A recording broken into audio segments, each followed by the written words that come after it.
Hey guys, welcome to my channel. Please like and subscribe our channel for more interesting tutorials. Let's see how to create this type of videos.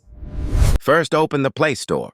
In the search bar, type Kling AI and install the app. After installing, open the application. I've already installed it, so I'm opening it directly. Once the app opens, allow all the required permissions. Here you'll receive 66 free credits.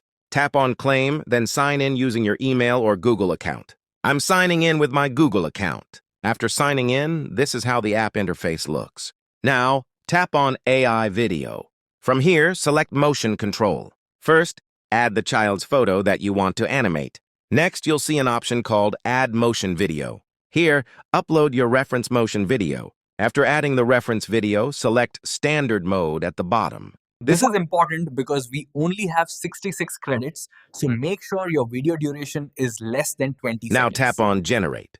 The processing will take a little time, so please wait. Once the video is ready, download it to your gallery.